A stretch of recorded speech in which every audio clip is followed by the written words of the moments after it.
পানিপুরি, ফুচকা, গোলগাপ্পা শুধু খাবার নয়, এর সঙ্গে আমাদের অনেকেরই অনেক স্মৃতি জড়িয়ে আছে। স্কুল টিউশন থেকে বাড়ি ফেরার পথে বন্ধুদের সঙ্গে আড্ডা মারা আর বাড়ি ফেরার পথে ফুচকা খাওয়া সত্যি খুবই ভালো লাগতো। আর ফুচকা যতবারই খেতাম মনে হতো দোকানের কাকু পাপড়িগুলো কিভাবে বানায়। আপনাদেরও কি একই মনে হয়? তাহলে একবার ভিডিওটা দেখে নিন। এরকম খাস্তা ফুচকার পাপড়ি বানানোর জন্য প্রথমেই নিয়ে নেব 1 কাপ সুজি। আমি এখানে মোটা সুজি নিয়ে নিয়েছি, কিন্তু আপনাদের কাছে যদি মোটা সুজি না থাকে তাহলে কোনো চিন্তা করবেন না, আপনাদের কাছে যে সুজি থাকবে আপনারা সেটাই ব্যবহার করতে পারেন। এরপর চলুন সুজির ডো বানিয়ে নিই। অল্প অল্প জল ঢেলে ঢেলে সুজিটাকে ভালো করে মেখে নিতে হবে, কিন্তু একবারে বেশি জল ঢালবেন না, তাহলে দেখবেন ডো খুব নরম হয়ে গেছে। সুজির ডো বানানোর জন্য আমি এখানে কোনো গরম জল কিংবা ঠান্ডা জল ব্যবহার করি, নর্মাল রুম টেম্পারেচারে জল নিয়ে নিয়েছি ডো বানানোর জন্য। ডো তৈরি হয়ে গেলে আমি এটাকে 30 মিনিটের মতো ঢাকা দিয়ে রেখে দিয়েছিলাম যাতে সুজি ফুলে যায়।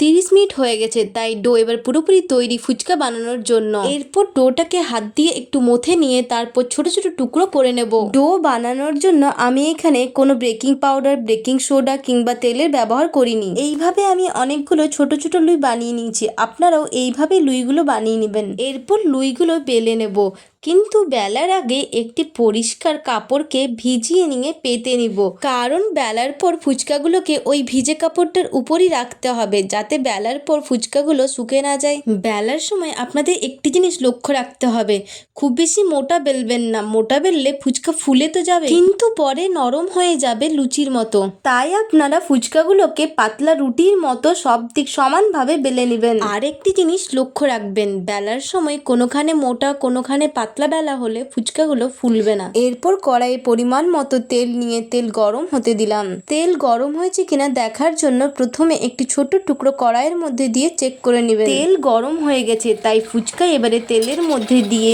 ঝাঁঝরি দিয়ে এভাবে নাড়তে থাকুন, দেখবেন ফুচকা ফুলে উঠেছে। ফুচকাগুলো তেলে ছাড়ার সময় একটি জিনিস লক্ষ্য রাখবেন, ফুচকার নিচের যে দিকটা কাপড়ে পাতা থাকবে তেলে ছাড়ার সময় সেই দিকটাই নিচের দিক করে তেলে ছেড়ে নেবেন, তাহলে দেখবেন ফুচকাগুলো খুব ভালোভাবে ফুলে উঠেছে। ফুচকাগুলো তেলে ছাড়ার আগে আমি কড়াইয়ে তেল ভালো করে গরম করে নিয়েছিলাম, আর তারপর গ্যাসের ফ্লেম মিডিয়াম করে নিয়ে ফুচকাগুলো ভেজে নিয়েছি। 1-2টো ফুচকা যদি না ফুলে তাহলে কোনো চিন্তা করবেন না, ওগুলো আমরা আলু মাখাতে ব্যবহার করে নেব। ফুচকাগুলো ভাজা হয়ে গেছে, তাই এবার এগুলোকে তুলে নিয়ে একটি প্লেটে রেখে দিলাম। আগের মতো একইভাবে সব ফুচকাগুলো এবার তেলের মধ্যে ছেঁকে নেব।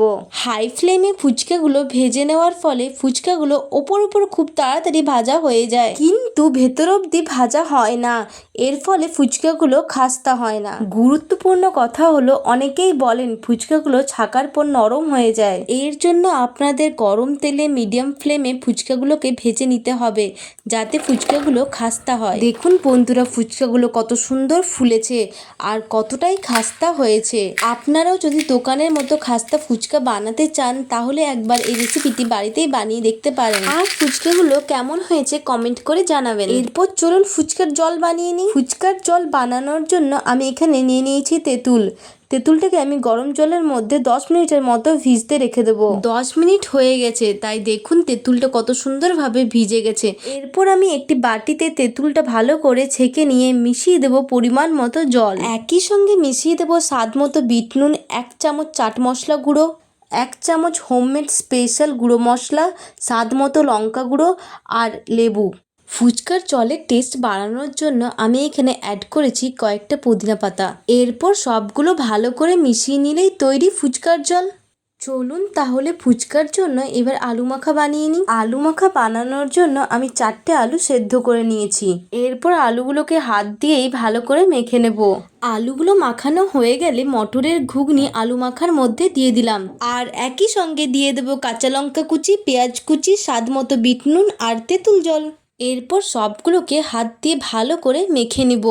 আলুটা মেখে নেওয়ার পর মনে হলো আমি তো আলুর মধ্যে পাপড়িই দিইনি, তাই আমি কতগুলো পাপড়ি আলুর মধ্যে দিয়ে আলুটা আবার ভালো করে মেখে নিলাম। আমাদের মন ভালো থাকলে আমরা ফুচকা খাই, আর যদি মন খারাপ থাকে তাহলে তো কোনো কথাই হবে না, আরও বেশি করে ফুচকা খাই। দেখুন বন্ধুরা, ফুচকের ঠেলা তো লাগিয়ে নিলাম। এবার নিন, কে কে ফুচকা খেতে চান চলে আসুন, আর খেয়ে নিয়ে বলুন কেমন হয়েছে, আর কমেন্ট করে জানাবেন ফুচকা দেখে নিয়ে কার কার মুখে জল চলে এসেছে। আর আপনারা দেখছেন সুমিতা কৈরি হোম কিচেন। আবার দেখা হচ্ছে নেক্সট ভিডিওতে। টাটা।